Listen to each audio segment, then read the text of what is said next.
Financial markets పై పట్టు సాధించాలనుకునే వాళ్ళు Revanth conduct చేసే వెబినార్ కోసం ఈ నెంబర్ కి కాల్ చేయండి.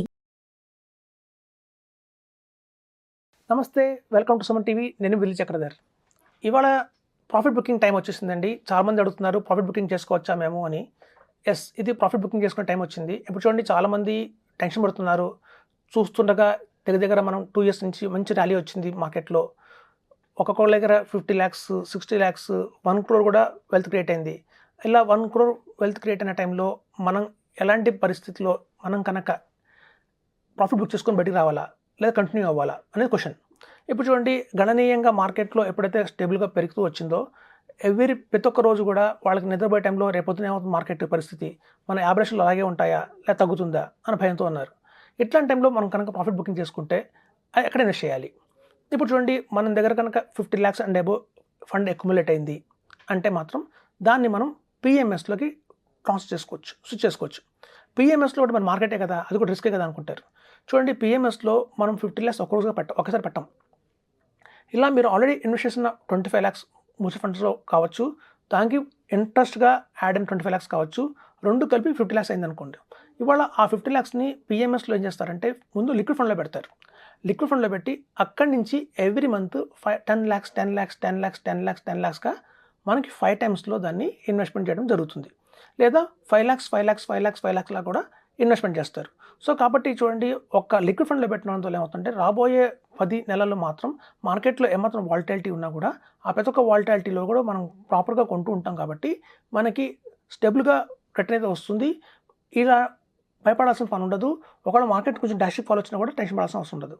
అలాగే 1 crore అండ్ అబోవ్ ఉంది అంటే కనుక మనకి ఏఎఫ్ ఆల్టర్నేట్ ఇన్వెస్ట్మెంట్ ఫండ్ అనేది బెస్ట్ ఆప్షన్ అని చెప్పుకున్నాం. అందులో కూడా లిక్విడ్ ఫండ్లో పెట్టేసి అక్కడి నుంచి 10 lakhs లాగా వాళ్ళు ఒక 10 ఇన్స్టాల్మెంట్స్లో ఏఎఫ్లో తీసుకెళ్తారు 1 crore. కాబట్టి ఈ మార్కెట్ ఇక్కడి నుంచి కనుక వాలటాలిటీ జరిగి ఏదైనా హ్యూజ్ కరెక్షన్స్ వచ్చినా కూడా 2005లో కూడా ఏదైనా హ్యూజ్ కరెక్షన్స్ వచ్చినా కూడా మనం అదంతా కూడా మిటిగేట్ చేయొచ్చు.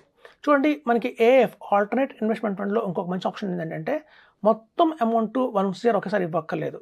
ముందు 40 lakhs ఇవ్వచ్చు. తర్వాత కొన్నాళ్ళు ఆగిన తర్వాత మార్కెట్ డౌన్ అయింది, ఫండ్ మేనేజర్ చాలా మంచి టైం అండి కొంచెం ఇవ్వండి డబ్బులు అంటే అప్పుడు మళ్ళీ ఇంకో 30 lakhs ఇవ్వచ్చు. తర్వాత మళ్ళీ ఫండ్ ఒక 3-4 months తర్వాత మళ్ళీ ఫండ్ మేనేజర్ కాల్ చేస్తారు, ఇప్పుడు ఇంకా మంచి టైం వచ్చిందండి, మార్కెట్ కొంచెం బాగా డౌన్ అయింది, ఇంకో 30 lakhs అడ్జస్ట్ చేయమని చెప్తారు. అలా ఎప్పుడైతే ఫండ్ మేనేజర్ మనం కాల్ చేస్తారో అక్కడి నుంచి కూడా మనకు ఒక 10 days టైం ఉంటుంది ఫండ్ అక్యుములేట్ ఇవ్వడానికి. సో మన దగ్గర ఏదైనా కార్పస్ ఒక 1 year దాటిపోయింది అంటే అందులో ముందు 40 lakhs మనం కనుక ఏఎఫ్లో ఇచ్చి బ్యాలెన్స్ అమౌంట్ని లిక్విడ్ ఫండ్లోనే అందులో పెట్టుకొని వాళ్ళు అడిగినప్పుడు కూడా మనం తీసి ఇవ్వచ్చు, ఇన్స్టాల్మెంట్స్లో ఇవ్వచ్చు. సో చూడండి, ఏఎఫ్లో 3 విధాలుగా ఇన్వెస్ట్మెంట్ చేయొచ్చు. ఒకటి సిస్టమేటిక్ ప్లాన్ లాగా ఎవ్రీ మంత్ 10 lakhsగా ఇచ్చేయచ్చు. లేదా ముందు ఒక 40 lakhs ఇచ్చి ఎప్పుడైతే ఫండ్ మేనేజర్ కాల్ చేస్తారో అప్పుడు మనం బ్యాలెన్స్ అమౌంట్ ఇవ్వచ్చు. లేదా ముందే ఒక 30 lakhs ఇన్వెస్ట్మెంట్ చేసి అక్కడి నుంచి ఎస్ఐపి రూపంలో రిమైనింగ్ 7 ఇన్స్టాల్మెంట్స్ కూడా ఇవ్వచ్చు. సో ఇట్లాంటి అన్ని ఆప్షన్స్లో కూడా మనకి ఏఎఫ్లో ఉంది. మనం తెలుసుకుందాం, ఏఎఫ్ ఆల్టర్నేట్ ఇన్వెస్ట్మెంట్ ఫండ్లో కనుక ఇన్వెస్ట్మెంట్ చేస్తే మనకి ట్యాక్స్ మొత్తం ఫ్రీగా ఉంటుంది మన హ్యాండ్స్కి.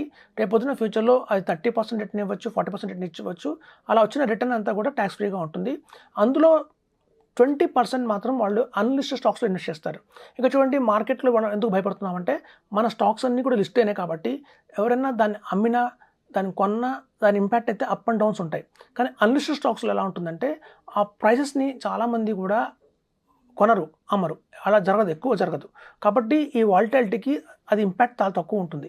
సో ఏఎఫ్లో ఉన్న 20% మన అమౌంట్ ఏదైతే ఉంటుందో అన్లిస్టెడ్ స్టాక్స్లో ఈ మార్కెట్ వాలటాలిటీకి కొంచెం అది తక్కువ ఉంటుంది కాబట్టి మనకి రిటర్న్ అయితే బాగానే వస్తుంది. సో కాబట్టి ఏఎఫ్ అనేది ఎన్ఆర్ఐస్ కూడా చక్కగా ఇన్వెస్ట్మెంట్ చేయొచ్చు. మనం లాస్ట్ టైం డిస్కస్ చేసుకున్నాం, మన గుజరాత్లో వచ్చింది. అక్కడి నుంచి మనకి ఏంటంటే దాని నుంచి కూడా మనం డాలర్స్లో ఇన్వెస్ట్మెంట్ చేసి స్మార్ట్ సిటీ నుంచి డాలర్స్లో ఇన్వెస్ట్మెంట్ చేసి రేపొద్దున ఫ్యూచర్లో కూడా డాలర్స్లోనే రిటర్న్ కూడా తీసుకోవచ్చు. సో మనకి ఇలాంటి అవకాశాలన్నీ కూడా ఏఎఫ్లో కనిపిస్తున్నాయి. ఎస్, ఇలాంటి మార్కెట్ కండిషన్స్లో ఎప్పుడైతే మార్కెట్ ఆల్ టైమ్ హై అయిపోయింది, మనకు ఆల్రెడీ హ్యూజ్ కార్పస్ అయితే బిల్డ్ అయింది అన్నప్పుడు దీన్ని లిక్విడ్ ఫండ్లోకి మార్చి అక్కడి నుంచి మనం కనుక రీఇన్వెస్ట్మెంట్ చేస్తే అధిక లాభాలు ఉంటాయి.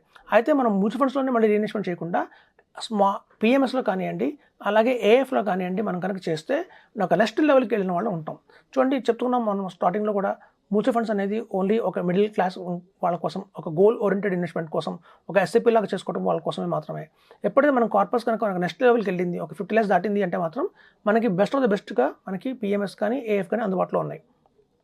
సో అలాంటి మంచి మంచి పిఎంఎస్లో చూస్తే వాళ్ళ మార్కెట్లో ఒక మోతిలాల్ ఒస్వాల్ కావచ్చు, ఒక ఎన్జే ఇండియా కావచ్చు, ఒక ఐసిఐసిఐ కావచ్చు, అలా చాలా మంచి మంచి ఫండ్ హౌసెస్ నుంచి మనకి మంచి మంచి పిఎంఎస్లు వస్తున్నాయి. వాళ్ళ పర్ఫార్మెన్స్ చూస్తే చాలా గణనీయంగా చాలా అద్భుతంగా ఉంది. అలాగే ఏఎఫ్ విషయానికి వస్తే కూడా మనకి మోతిలాల్ కానివ్వండి, నిప్పాన్ కానివ్వండి చాలా బాగా పర్ఫార్మ్ చేస్తున్నాయి. సో వాళ్ళ ఏఎఫ్ కూడా చాలా బాగున్నాయి. అలాగే కొన్ని కంపెనీస్ ఉన్నాయండి, మనం ఎంక్వైరీ పర్సనల్గా కలిసినప్పుడు చెప్తాము. సో ఒక మంచి ఏఎఫ్, ఒక మంచి పిఎంఎస్లో కనుక ఇన్వెస్ట్మెంట్ చేసుకుంటూ వెళ్తే మనకే కాదు నెక్స్ట్ 3 to 4 జనరేషన్స్ కూడా హ్యాపీగా ఉండొచ్చని చెప్తున్నాను. సో కాబట్టి ఈ మార్కెట్ హైలో ఉంది, ఇట్లాంటి టైంలో కనుక ప్యానిక్ అవ్వకుండా మనం కనుక వచ్చిన ఫండ్స్ని ఇప్పటిదాకా క్రియేట్ చేసుకున్న కార్పస్ని ఒక సేఫ్ హ్యాండ్స్లో పెట్టాలి అంటే మాత్రం పిఎంఎస్కి, ఏఎఫ్కి మూవ్ అయిపోండి.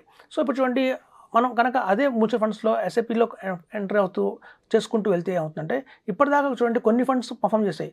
నెక్స్ట్ ఎప్పుడైతే మార్కెట్ కొంచెం కరెక్షన్ వచ్చి అక్కడి నుంచి మళ్ళీ యూటర్న్ తీసుకుంటే మాత్రం మనం అనుకున్న ఫండ్సే మళ్ళీ రిపీట్ అవుతాయా, వాటి పర్ఫార్మెన్స్ పెరుగుతుందని చెప్పడం గ్యారంటీ లేదు.